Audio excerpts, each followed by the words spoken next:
నమస్కారం, SRTV news కి స్వాగతం. హెడ్లైన్ చూద్దాం. అచ్యుతాపురం ప్రమాదంపై ప్రధాని మోదీ దిగ్భ్రాంతి, ఎక్స్గ్రేషియా ప్రకటన.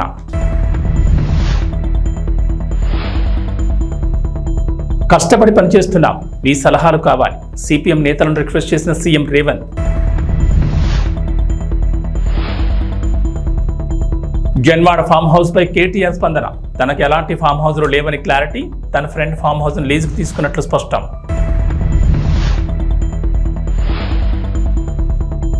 ఏపీలో ఉచిత బస్సు ప్రయాణంపై ఫోకస్, అధికారులతో సీఎం చంద్రబాబు సమీక్ష, కమిటీ ఏర్పాటు చేయాలని నిర్ణయం. అనకాపల్లి జిల్లా అచ్యుతాపురం సెజ్లోని ఫార్మా కంపెనీలో పేలుడు ఘటనపై ప్రధాని నరేంద్ర మోడీ తీవ్ర దిగ్భ్రాంతిని వ్యక్తం చేశారు. ఈ ప్రమాదంలో 17 మంది చనిపోవడంపై సంతాపం తెలిపారు. ఈ ప్రమాదంలో మృతుల కుటుంబాలకు 2 లక్షల పరిహారం, క్షతగాతులకు 50,000 అందించనున్నట్టు తెలిపారు. క్షతగాతులు త్వరగా కోలుకోవాలని ఆకాంక్షించారు. ప్రధాని మోడీ ప్రస్తుతం విదేశీ పర్యటనలో ఉన్నారు. అచ్యుతాపురంలోని ఎసెన్షియా ఫార్మా కంపెనీలో ప్రమాదం దురదృష్టకరమన్నారు డిప్యూటీ సీఎం పవన్ కళ్యాణ్. ఈ ఘటనలో పెద్ద సంఖ్యలో సిబ్బంది ప్రాణాలు కోల్పోవడం, 50 మందికి పైగా తీవ్రంగా గాయపడ్డారని, ఈ ఘటన తనను కలిచివేసిందని ఆవేదన వ్యక్తం చేశారు. అనకాపల్లి జిల్లా కలెక్టర్ పరిశ్రమ శాఖ ప్రత్యేక ప్రధాన కార్యదర్శి కాలుష్య నియంత్రణ మండలి అధికారులతో మాట్లాడారు. అయితే ఒకే ప్రాంతాల్లో తరచూ ఇలాంటి ప్రమాద ఘటనలు జరుగుతున్నాయని, భద్రతపై పరిశ్రమలు, కార్మిక శాఖలు, అగ్నిమాపక విభాగంతో పాటు సంబంధిత విభాగాలన్నీ సమన్వయం చేసి సమావేశం నిర్వహించి నిబంధనలు ఖచ్చితంగా అమలయ్యేలా చూడాలని డిప్యూటీ సీఎం సూచించారు. తెలంగాణ ప్రజలకు ఇచ్చిన హామీలు నెరవేర్చేందుకు తీవ్రంగా శ్రమిస్తున్నామని సీఎం రేవంత్ రెడ్డి అన్నారు. అందుకు రేయింపవళ్లు కష్టపడి పనిచేస్తున్నామన్నారు. బుధవారం తెలంగాణ రాష్ట్ర సచివాలయంలో సిపిఎం నేతలు రాఘవులు, చోలకంటి రంగారెడ్డిలతో సీఎం మర్యాదపూర్వకంగా భేటీ అయ్యారు. వ్యక్తిగత పనుల నిమిత్తం రాఘవులు సెక్రటరియట్కు వెళ్లగా అక్కడే ఉన్న సీఎం ముఖ్య సలహాదారుడు వేం నరేందర్ రెడ్డి వారిని రేవంత్ రెడ్డి వద్దకు తీసుకెళ్లారు. ఈ సందర్భంగా పలు అంశాలపై రేవంత్ సిపిఎం నేతలకు వివరించారు. ఇటీవల 2 లక్షల రైతు రుణమాఫీ చేశామని, త్వరలోనే రైతు భరోసా అమలు చేయనున్నట్లు తెలిపారు. ప్రజలకిచ్చిన 6 గ్యారంటీల అమలుకు తమ ప్రభుత్వం కట్టుబడి ఉందని చెప్పారు. గత ప్రభుత్వం రాష్ట్రాన్ని అప్పుల కుప్పగా మార్చినా తాము మాత్రం రాష్ట్ర ప్రజలకు సంక్షేమ పథకాలకు లోటు లేకుండా చేస్తున్నామన్నారు. హామీలన్నింటినీ వెనుకో ముందు అమలు చేస్తామని, సంక్షేమ పాలనకు మీ సలహాలు, సూచనలు కావాలని సిపిఎం నేతలను కోరారు. మంచి కార్యక్రమాలకు సిపిఎం మద్దతుంటుందని ఈ సందర్భంగా రాఘవులు సీఎం రేవంత్తో అన్నారు. ప్రభుత్వ వైఫల్యాలుంటే మాత్రం సిపిఎం పార్టీ కూడా లేవనెత్తుందని పేర్కొన్నారు. వారి వెంట ప్రభుత్వ సలహాదారు షబ్బీర్ అలీ తదితరులు ఉన్నారు. హైదరాబాద్లో హైడ్రా కూల్చివేతలు రాజకీయ ప్రకంపనలు సృష్టిస్తున్నాయి. బఫర్ జోన్లో నిర్మించిన అక్రమ కట్టడాలపై బుల్డోజర్ల ప్రయోగం ఇప్పుడు హాట్ టాపిక్గా మారింది. హైడ్రా కూల్చివేత లిస్టులో రాజకీయ ప్రముఖులకు సంబంధించిన ఆస్తులు కూడా ఉండడం ఇప్పుడు సర్వత్రా చర్చనీయాంశంగా మారింది. ఇందులో భాగంగానే బీఆర్ఎస్ వర్కింగ్ ప్రెసిడెంట్ కేటీఆర్కు సంబంధించిన జన్వాడ ఫామ్ హౌస్ కూడా బఫర్ జోన్లోనే ఉందని వార్తలు వైరల్ అవుతున్నాయి. ఆ వార్తలపై స్పందించిన కేటీఆర్ జన్వాడ ఫామ్ హౌస్ మీద క్లారిటీ ఇచ్చారు. తనకు సొంతంగా ఎలాంటి ఫామ్ హౌస్లు లేవని కేటీఆర్ స్పష్టం చేశారు. తన స్నేహితుడి ఫామ్ హౌస్ లీజుకు తీసుకున్నానని తెలిపారు. ఆ ఫామ్ హౌస్ ఎఫ్టీఎల్లో ఉంటే తాను దగ్గరుండి కూలగొట్టిస్తానని చెప్పుకొచ్చారు. అయితే దాంతోపాటు కాంగ్రెస్ నాయకులు కూడా కూలగొట్టాలని కేటీఆర్ డిమాండ్ చేశారు. పార్టీని వెంటాడతామన్నారు. నేను అక్రమంగా ఏదైనా తప్పు చేస్తే తప్పకుండా చర్యలు తీసుకోండి. బఫర్ జోన్లో ఎవరి నిర్మాణాలు ఉన్నా సరే కూల్చేయాలని ప్రభుత్వాన్ని కోరుతున్నా. తప్పు నేను చేసినా సరే నాపై చర్యలు తీసుకోండి. నాకు ఫామ్ హౌస్ లేదు, నా ఫ్రెండ్ ఫామ్ హౌస్ను లీజుకు తీసుకున్నా. ఒకవేళ ఆ ఫామ్ హౌస్ నిబంధనలకు విరుద్ధంగా ఉంటే కూల్చేయండి. అదేవిధంగా మంత్రులు, కాంగ్రెస్ నాయకుల నిర్మాణాలు కూడా కూల్చేయాలి. కాంగ్రెస్ మంత్రులు, ఎమ్మెల్యేల రాజభవనాలు కూడా ఎఫ్టీఎల్ పరిధిలో ఉన్నాయి. వాటిని కూడా కూల్చేయాలంటూ కేటీఆర్ కీలక వ్యాఖ్యలు చేశారు. ఇంతసేపు రైతుల సబ్జెక్ట్ చెప్తే మీరేమో హైడ్రామా. నేను ఒకటే చెప్తా ఉన్నా, నాకంటూ పాపం కొంతమంది మీడియా మిత్రులకు కూడా తెలియదు. మీరు కొండలరెడ్డి మాయలో, రేవంత్ రెడ్డి మాయలో ఉన్నారు కొంతమంది. మీకు నేను చెప్తా ఉన్నా, వాళ్ళు ఎవరో మీరే అనుకోండి, నేను చెప్పాల్సిన అవసరం లేదు. ఈ మాయలో ఉన్న వాళ్ళు ఎవరైతున్నారో నాకంటూ ఏ ఫామ్ హౌజు లేదు, స్పష్టంగా చెప్తా ఉన్నా. నా మిత్రుడు ఒక ఆయనకి ఫామ్ హౌస్ ఉంటే నేను లీజ్ మీద తీసుకున్నమాట వాస్తవం. ఒక 7-8 ఏళ్ళ నుంచి లీజ్ మీద ఉన్నమాట వాస్తవం. ఒకవేళ అది ఎఫ్టీఎల్లోనో బఫర్లోనో ఉంటే నా మిత్రుడికి నేను చెప్తా, దగ్గర ఉండి అవసరమైతే నేను కూడా పోయి, ఎందుకంటే నేను లీజ్ మీద ఉన్నా కాబట్టి అక్కడే ఉండి నేను దగ్గరుండి కూలగొట్టించి వస్తా. ఒకవేళ అందులో ఏమైనా తప్పు ఉంటే ఎఫ్టీఎల్లో బఫర్లో ఉంటే నేనే దగ్గరుండి కూలగొట్టించి వస్తా. కానీ నేను కాంగ్రెస్ ప్రభుత్వాన్ని ఒక మాట్లాడుతూ ఉన్నా, సరే ఇలా ఏమైనా తప్పు ఉంటే కూలగొట్టరు, నో ప్రాబ్లం, కూలగొట్టండి, దానిలో నష్టమేం లేదు, వెల్కమ్. మంచి జరుగుతున్నప్పుడు అందరం ఆహ్వానించాల్సింది. కానీ నేరుగా అక్కడి నుంచి బయలుదేరి నాతో పాటు రండి మంత్రులు, పెద్ద పెద్ద కాంగ్రెస్ లీడర్లు, ఎఫ్టీఎల్లలో బఫర్లలో కట్టిన రాజభవనాలు నేను కూడా తీసుకొని మీ అందరం కలిసిపోదాం. నాతో పాటు మీరు కూడా రండి మీడియా, నేను దగ్గర నుండి తీసుకొని పోతా. నిన్న మొన్నటి నుంచి నేను కూడా చూస్తూ ఉన్నా సోషల్ మీడియాలో ఎట్లా బ్రహ్మాండంగా జూములు పెట్టి మరీ తీసినారు. గూగుల్ ఎర్త్తో, అది గూగుల్ మ్యాప్స్ ఏందో కానీ చాలా చక్కగా పెద్ద పెద్ద కాంగ్రెస్ నాయకులు పేర్లు చెప్పమంటారా? రెవెన్యూ మంత్రి గారు పొంగులేటి శ్రీనివాసరెడ్డి గారు, తర్వాత కేవీపీ రామచంద్రరావు గారు, ఆ తర్వాత పట్నం మహేందర్ రెడ్డి గారు ఎఫ్టీఎల్లో, తర్వాత ఇంకెవరున్నారబ్బా, సుఖేందర్ రెడ్డి గారు కౌన్సిల్ చైర్మన్ గారు, తర్వాత మన ఉన్నారు మధు యాష్కి గారు, ఇంకా చాలామంది ఉన్నారు. ఇంకొకటి కూడా ఉంది, రేవంత్ రెడ్డి గారిది కూడా ఏడుందో నేను చూపెడతాను మీకు. మీరు వస్తా అంటే రేవంత్ రెడ్డి వ్యవహారం కూడా చూపెడతా. ఎక్కడుందో మీకు శాటిలైట్ మ్యాప్లు పంపుతా, చూసుకోండి. నేనేమంటున్నా అంటే ఐ వెల్కమ్. ఎక్కడ నా పేరు మీద ఏదో మీడియాలో ఏదో వేసేసి ఏదో జరిగిపోయింది ఏమో అయిపోతుంది ఆడేమైనా తప్పుంటే కొట్టండి, నేను ఎందుకు వద్దంట. వెల్కమ్. నా పేరు మీద ఏ ప్రాపర్టీ లేదు, లీజ్ మీద నేనున్నాను. మా ఫ్రెండ్ నన్ను తిట్టుకుంటాడు కావచ్చు ఈ మాట చెప్పినందుకు, ఇంతెందుకు మాట్లాడినారో నాయన నువ్వు అని, జీవితాంతం తిడతాడు కావచ్చు, పర్వాలేదు. నేను తప్పు జరిగితే దాన్ని కూల్చడంలో నేను దగ్గరుండి సహకరిస్తా. ఆడికెళ్ళి అట్లే కలిసిపోదాం. అదే హైడ్రానో అమీబానో ఏదో ఉంది కదా, దాన్ని తీసుకొని ఆడికెళ్ళి పోదాం. పోయి సీదా మనం పొంగులేటి శ్రీనివాసరెడ్డి గారితో మొదలు పెడదాం. ఎందుకంటే మంత్రి గారు కదా, వాళ్ళ తమ్ముడు కూడా అక్కడే ఉన్నాడు ఎఫ్టీఎల్లో. కూలబడదాం. చలో ఒకటే రోజు మనందరం ప్రజలకు పారదర్శకంగా ముందుండి నిలబడదాం. మీరు మేము, నాకు ఎలాంటి ఇబ్బంది లేదు, ఎలాంటి అభ్యంతరం లేదు. They want to take some action, let them take.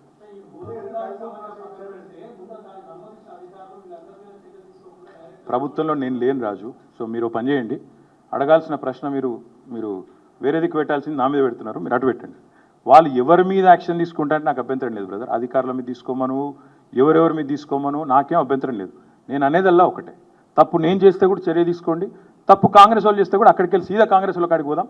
ఆడ మొత్తం ఆ చెరువు చుట్టూ ఎఫ్టీఎల్ బఫర్లు ఏమేమవుతున్నాయో మొత్తం కూలకూడదు. వెల్కమ్. ఓకే. ఏపీలో మహిళలకు ఉచిత బస్సు ప్రయాణ అమలుపై ఫోకస్ పెట్టింది ప్రభుత్వం. ముఖ్యమంత్రి చంద్రబాబు ఏపీఎస్ఆర్టీసీ రవాణా శాఖలపై సచివాలయంలో సమీక్ష నిర్వహించారు. అధికారులు ప్రజాప్రతినిధులతో ఓ కమిటీ ఆయా రాష్ట్రాల్లో పరిశీలించి నివేదిక రూపొందించాలని సీఎం సూచించారు. తెలంగాణ, కర్ణాటక, తమిళనాడు, ఢిల్లీ, పంజాబ్లో మహిళలకు ఉచిత బస్సు ప్రయాణం అమలవుతోందని, అక్కడ అమలు చేస్తున్న తీరు, అందులో లోటుపాట్లను పరిశీలించాలన్నారు. ఈ రాష్ట్రాల్లో సమగ్ర అధ్యయనం చేయాలని, కొంత ఆలస్యమైన ఇందులో ఎటువంటి లోపాలకు అవకాశం లేకుండా చూడాలన్నారు. మహిళలకు ఎలాంటి ఇబ్బంది లేకుండా విధానాలు రూపొందించాలన్నారు. చంద్రబాబు రాష్ట్రంలో ప్రస్తుతం ఉన్న డీజిల్ బస్సుల నుంచి క్రమంగా విద్యుత్ బస్సులకు మారేందుకు ఆర్టీసీ అధికారులు ప్రణాళిక రూపొందించాలన్నారు చంద్రబాబు. కేంద్రం ఇస్తున్న రాయితీని వినియోగించుకుని 1253 విద్యుత్ బస్సులు సమకూర్చుకోవాలని సూచించారు. దేశవ్యాప్తంగా ఎలక్ట్రిక్ వాహనాల వినియోగం పెరుగుతోందని గుర్తు చేశారు బాబు. ఈ తరుణంలో ఆర్టీసీలోనూ వాటి వినియోగానికి ప్రాధాన్యం ఇవ్వాలన్నారు. డీజిల్, ఎలక్ట్రిక్ బస్సుల కొనుగోలుతో పాటు నిర్వహణ వ్యయం, మైలేజ్ వ్యత్యాసాన్ని బేరీజ్ వేసుకుని సముచిత నిర్ణయం తీసుకోవాలని సూచనలు చేశారు. మాజీ మంత్రి బీఆర్ఎస్ నేత సిద్దిపేట ఎమ్మెల్యే తన్నీరు హరీష్ రావు ఆలయాల యాత్రకు సిద్ధమయ్యారు. యాదాద్రి లక్ష్మీ నరసింహస్వామి ఆలయం నుంచి గురువారం యాత్ర ప్రారంభిస్తారని హరీష్ రావు ప్రకటించారు. సీఎం రేవంత్ రెడ్డి చేసిన పాపం ప్రజలకు శాపం కాకుండా చూసి రక్షించాలని యాదాద్రి లక్ష్మీ నరసింహస్వామిని ప్రార్థిస్తారన్నారు. సీఎం రేవంత్ రెడ్డి పాప పరిహారం కోసం, తెలంగాణ ప్రజల శ్రేయస్సు కోసం ఆలయాలను దర్శించి పూజలు చేయబోతున్నారని హరీష్ రావు తెలిపారు. బీఆర్ఎస్ ఎమ్మెల్యేలు, ఎమ్మెల్సీలు, ఇతర నాయకులతో కలిసి యాదాద్రిలో హరీష్ రావు ప్రత్యేక పూజలు చేయనున్నారు. అనంతరం ఆలేరులో జరిగే ధర్నా కార్యక్రమంలో పాల్గొంటారు. రైతు రుణమాఫీ విషయంలో కొన్ని రోజులుగా హరీష్ రావు, ముఖ్యమంత్రి రేవంత్ రెడ్డి మధ్య మాటల యుద్ధం కొనసాగుతోంది. దేవుడి మీద బొట్లు వేసి మాట తప్పిన సీఎం రేవంత్ రెడ్డిని నిలదీసేందుకు ఆలయాల యాత్ర చేపడుతున్నారని హరీష్ రావు ఇంతకుముందే ప్రకటించారు. ఈ పాపాత్ముడైన ముఖ్యమంత్రిని క్షమించు, తెలంగాణ ప్రజలపై దయించని యాదగిరి నరసింహస్వామిని వేడుకుంటానని హరీష్ రావు ఎక్స్లో పేర్కొన్నారు.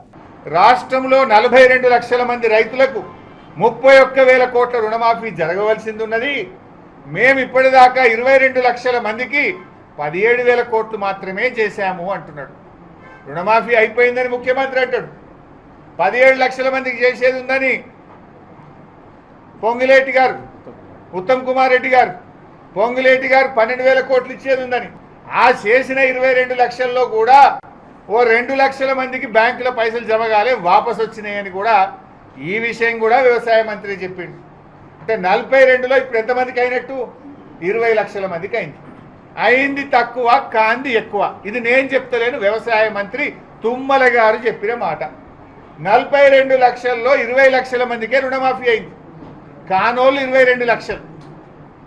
అంటే 46% మాత్రమే జరిగింది, ఇంకా 54% రుణమాఫీ బాకే ఉంది.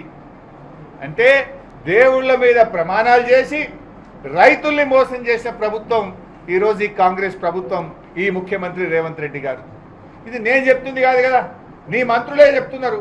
ఒక ఆయన 12,000 కోట్లు ఇవ్వాలంటుండు, ఒక ఆయన 17 లక్షల మంది రైతులకు ఇంక ఇచ్చేది ఉన్నదంటుండు, ఇంకొక ఆయనేమో 42 లక్షల్లో 20 లక్షల మందికే ముట్టింది, ఇంక 22 లక్షల మందికి ముట్టలేదు అంటుండు. మరి దీన్ని బట్టి ఎవరు రాజీనామా చేయాలి రేవంత్ రెడ్డి గారు? నీకు నీతి నిజాయితీ ఉంటే బహిరంగంగా తెలంగాణ ప్రజలకు క్షమాపణ చెప్పు. తెలంగాణలో నువ్వు ఒట్టు పెట్టిన దేవుళ్ళ దగ్గరికి పోయి ప్రాయశ్చిత్తం చేసుకో. దేవుడా నన్ను క్షమించు, నేను తప్పు చేసినా, నేను తొందరపడి నీ మీద ప్రమాణం చేసినా దయచేసి నన్ను క్షమించని ప్రాయశ్చిత్తం చేసుకో. కనీసం ఆ దేవుడు అన్న నిన్ను క్షమిస్తాడు. నువ్వు ప్రాయశ్చిత్తం చేసుకోవు కనుకనే ఇలా మేం బయలుదేరి ఇక్కడికి రావడం జరిగింది. దేవుడా మా ముఖ్యమంత్రి నిన్ను మోసం చేసిండు, నీ మీద ఒట్టు పెట్టి ప్రమాణం చేసిండు. ఈ పాపాత్ముడు, ఈ అబద్ధాల కోరు, ఈ దగాకోరు, ఈ దివాలా కోరు ముఖ్యమంత్రిని క్షమించండి. తెలంగాణ ప్రజలకిచ్చిన మాట తప్పిండు. కనీసం దేవుడా లక్ష్మీనరసింహస్వామి తెలంగాణ ప్రజల ముఖం చూసి ఈ పాపాత్ముని ముఖ్యమంత్రిని క్షమించు, తెలంగాణ ప్రజల్ని దీవించు అని ఆ లక్ష్మీనరసింహస్వామిని వేడుకున్నాం. ఎందుకంటే పాలకుడే పాపం చేస్తే అది ప్రజలకు అరిష్టం జరిగే అవకాశం ఉంటుందని కొంతమంది బ్రాహ్మణులు నాకు చెప్పింది. పాలకుడు పాపం చేస్తే రాష్ట్రానికి ప్రజలకు అరిష్టం చుట్టుకుంటారు సార్ అంటే, ఈ ప్రజలకు అరిష్టం కలగద్దు, ప్రజలకు నష్టం జరగద్దు, ఈ పాపం చేసిన ముఖ్యమంత్రిని క్షమించు, తెలంగాణ ప్రజల్ని కాపాడు లక్ష్మీనరసింహస్వామి అని ఆ దేవుణ్ణి వేడుకోవడం కోసం మేము ఇక్కడికి వచ్చాం. ఆంధ్రప్రదేశ్ ప్రభుత్వం ఉచిత ఇసుకకు సంబంధించి మరో కీలక నిర్ణయం తీసుకుంది. ఆన్లైన్లో ఇసుక బుకింగ్ చేసుకునే సౌకర్యాన్ని అందుబాటులోకి తీసుకురానుంది. ఉచిత ఇసుక విధానం అమలు తీరుపై ముఖ్యమంత్రి నారా చంద్రబాబు నాయుడు సమీక్ష నిర్వహించారు. వచ్చే నెల 11 నుంచి ఆన్లైన్లో ఇసుక బుకింగ్ సదుపాయం అందుబాటులోకి తెచ్చేలా ఏర్పాట్లు చేస్తున్నారు. కొత్త విధానం అమల్లోకి వచ్చే వరకు స్టాక్ పాయింట్కు సమీపంలో ఆఫ్లైన్లో బుకింగ్కు వీలు కల్పించి లారీలు ఇసుక నిల్వ కేంద్రాల్లో క్యూలో ఉండాల్సిన అవసరం లేకుండా చర్యలు తీసుకోవాలని ముఖ్యమంత్రి ఆదేశించారు. ఆన్లైన్లో ఇసుక బుకింగ్ సదుపాయం అందుబాటులోకి వచ్చే వరకు నిత్యం ఇసుక సరఫరా అవుతున్న తీరుపై సమీక్ష నిర్వహిస్తామన్నారు. ప్రధానంగా ఇసుక సరఫరాపై అధికారులకు చంద్రబాబు పలు సూచనలు చేశారు. ముందుగా ఇసుక బుక్ చేసుకునే అవకాశం కల్పించాలని, ఆ వేబిల్లు ఉన్న లారీలనే స్టాక్ పాయింట్లలోకి అనుమతించాలని సూచించారు. వినియోగదారులపై అధిక ఛార్జీల భారం లేకుండా చూడాలని ఆదేశించారు. ఇసుక నిల్వ కేంద్రంలో రోజుకి ఎన్ని లారీలు లోడ్ చేసేందుకు అవకాశం ఉందో అంతవరకే వినియోగదారులకు బుకింగ్కి అవకాశం ఉంటుంది. ఒకవేళ అంతకు మించి ఎక్కువ మంది వస్తే మరుసటి రోజు లోడింగ్ చేసేలా వేబిల్లు జారీ చేస్తారు. మెగాస్టార్ చిరంజీవి కుటుంబ సభ్యులు తిరుమల శ్రీ వెంకటేశ్వర స్వామిని దర్శించుకున్నారు. గురువారం ఉదయం శ్రీవారి మేల్కొలుపు సేవ అయిన సుప్రభాత సేవలో కుటుంబ సభ్యులతో కలిసి మొక్కులు చెల్లించుకున్నారు. దర్శనం అనంతరం రంగనాయకుల మండపంలో వేద పండితులు వేదాశీర్వచనం అందించారు. ఆలయ అధికారులు శ్రీవారి తీర్థప్రసాదాలు అందజేశారు. చిరంజీవిని పట్టు వస్త్రాలతో వేద పండితులు సత్కరించారు. చిరంజీవి జన్మదినం సందర్భంగా స్వామివారి సేవలో పాల్గొన్నారు. ఆలయం వెలుపలకు వచ్చిన చిరంజీవిని చూసేందుకు అభిమానులు ఎగబడ్డారు. ఆయనతో కలిసి ఫోటోలు దిగేందుకు భక్తులు ఆసక్తి కనబరిచారు. చిరంజీవితో కలిసి ఆయన సతీమణి సురేఖ, మనవరాలు స్వామివారిని దర్శించుకున్నారు. బుధవారం సాయంత్రం ప్రత్యేక విమానంలో తిరుపతి చేరుకున్నారు. ఆ తర్వాత రోడ్డు మార్గంలో తిరుమలకు చేరుకున్నారు. బుధవారం రాత్రి తిరుమలలోని ఫీనిక్స్ అతిథి గృహంలో బస చేసి గురువారం ఉదయం సుప్రభాత సేవలో స్వామివారిని దర్శించుకున్నారు.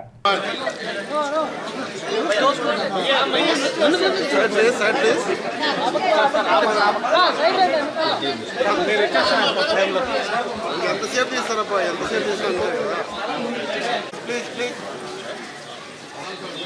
అట్లా సైడ్కి వెళ్ళు, అట్లా సైడ్కి వెళ్ళు, అట్లే సైడ్ ప్లీజ్,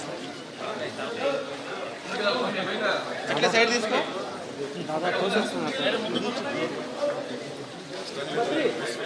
మాకు అలవాటు అయిపోయి. Happy birthday sir. Many more happy returns of the day sir.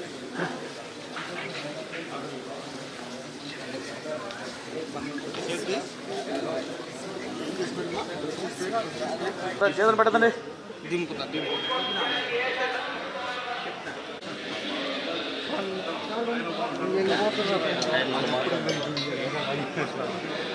మాట్లాడేది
ఇష్టమైన వాళ్ళకి మనం చూపించాలి, మనం నిలబడగలగాలి. అది మన ఫ్రెండ్ అనుకో, ఇంకొకళ్ళు అనుకో, మనకు కావలసిన వాళ్ళు అనుకో. నాకు ఇష్టమైతే నేను వస్తా, నా మనసుకు నచ్చితే నేను వస్తా. ఇది అల్లు అర్జున్ తాజాగా ఓ ఈవెంట్లో ఇచ్చిన స్టేట్మెంట్. నంద్యాల ఇష్యూ తర్వాత బన్నీ ఇప్పటి వరకు అల్లు వర్సెస్ మెగా వివాదంపై ఒక్క మాట కూడా మాట్లాడలే. కానీ తాజాగా మారుతినగర్ సుబ్రహ్మణ్యం ప్రీ రిలీజ్ ఈవెంట్లో మాత్రం ఇండైరెక్ట్గా గట్టి కౌంటర్లు ఇచ్చారు. నాకు ఇష్టమైతే నేను వస్తా అన్న ఒక్క మాటతో నంద్యాల కావాలని వెళ్ళా, నా ఫ్రెండ్ కోసం చెప్పకని చెప్పారు బన్నీ. ఇక నా మనసుకు నచ్చితే నేను చేస్తా అనే మాటతో ఇటీవల పవన్ కళ్యాణ్ పుష్ప 2పై చేసిన ఇండైరెక్ట్ కామెంట్లకి కౌంటర్ ఇచ్చినట్లయింది. అంతేకాకుండా డిసెంబర్ 6న ఎవరొచ్చినా తగ్గేదేలే అంటూ స్టేజ్ మీద ఒక క్లారిటీ ఇచ్చేశారు బన్నీ సుకుమార్. ఈ స్పీచ్ వీడియోను బన్నీ ఫ్యాన్స్ గట్టిగానే వైరల్ చేస్తున్నారు. దీంతో మెగా ఫ్యాన్స్ ట్రోలింగ్ షురూ చేశారు. బన్నీ చెప్పిన ఒక్కో మాటకి కౌంటర్లు ఇస్తూ కార్నర్ చేసే ప్రయత్నం చేస్తున్నారు. ఇక నిన్న ఈవెంట్లో మాట్లాడుతూ మై డియర్ ఫ్యాన్స్, నా ఆర్మీ, ఐ లవ్ యూ. నా ఫ్యాన్స్ అంటే నాకు చాలా పిచ్చి. హీరోని చూసి చాలామంది ఫ్యాన్స్ అవుతారు, నేను నా ఫ్యాన్స్ని చూసి హీరో అయ్యా అంటూ బన్నీ చేసిన కామెంట్లపై మెగా అభిమానులు ఫైర్ అవుతున్నారు. ఫ్యాన్స్ని చూసి హీరో అయ్యానంటున్న బన్నీకి తన మొదటి సినిమా గంగోత్రి సమయంలో అసలు ఫ్యాన్సే లేరుగా అంటూ కౌంటర్లు వేస్తున్నారు. అలానే గతంలో స్టేజ్ ఎక్కితే మెగా ఫ్యాన్స్ చిరంజీవి, పవన్ కళ్యాణ్ గురించి మాట్లాడకుండా ఉండని బన్నీ ఇప్పుడు వారి పేరు కూడా ఎందుకు ఎత్తడం లేదంటూ పోస్టులు చేస్తున్నారు. మై డియర్ ఫ్యాన్స్, నా army, I love you, I love you, I love you, అంతే. I love you, I love you, I love you, I love you. నా ఫ్యాన్స్ అంటే నాకు పిచ్చప్ప, నా ఫ్యాన్స్ అంటే నాకు పిచ్చి. Thank you, thank you, thank you, thank you. నేను ఎప్పుడు అంటుంటాను, ఏదైనా హీరోని చూసి అందరు ఫ్యాన్స్ అవుతారు, నేను నా ఫ్యాన్స్ని చూసి హీరో అయ్యా. Thank you, thank you, my thank you. Cinema వచ్చి 3 ఏళ్ళు అవుతుంది. ఇంకోసారి మిమ్మల్ని ఇంత ఇబ్బంది పెట్టను. డెఫినెట్లీ ఎక్కువ సినిమాలు చేస్తా, మీకు ఎక్కువ కనపడతా. కానీ మీ ప్రేమ ఏమాత్రం తగ్గలేదు. దానికి ఎప్పటికీ రుణపడి ఉంటాను. Thank you, thank you my fans, thank you.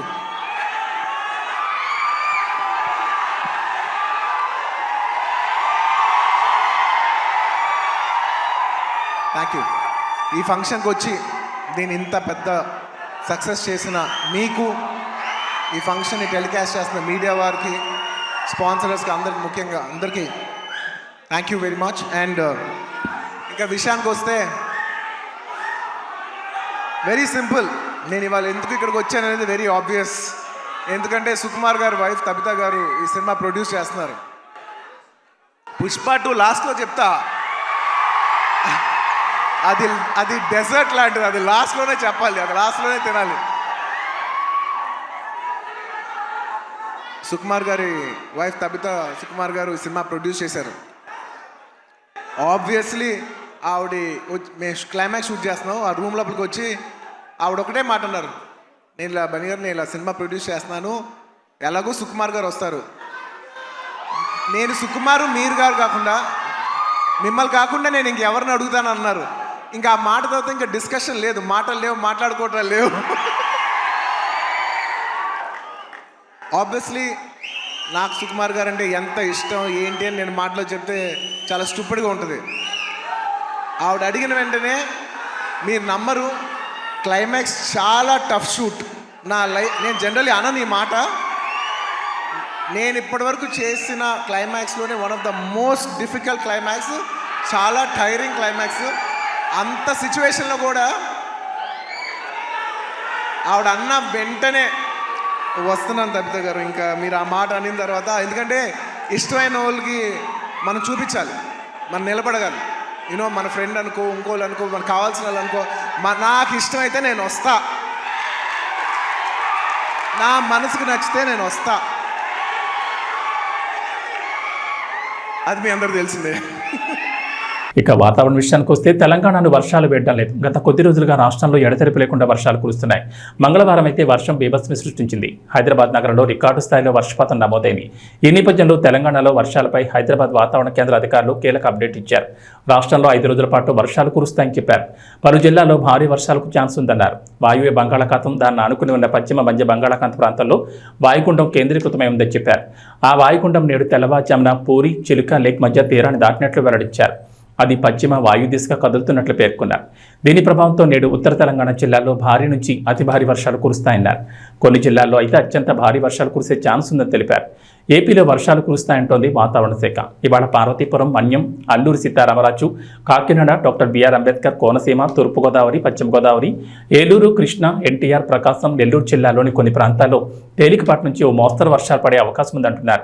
Srikakulam, Vizianagaram, Visakhapatnam, Anakapalli, Guntur, Bapatla, Palnadu, Chittoor, Tirupati, Kurnool, Nandyal, Anantapuram, Shri Sathya Sai, Kadapa, Annamayya జిల్లాలో కొన్ని ప్రాంతాల్లో తేలికపాటి వర్షాలు కురుస్తాయని అంచనా వేస్తున్నారు. బుధవారం కూడా కోస్తా, రాయలసీమలోని పలు జిల్లాల్లో వర్షాలు పడ్డాయి. బులెటిన్ విశేషం. నమస్కారం.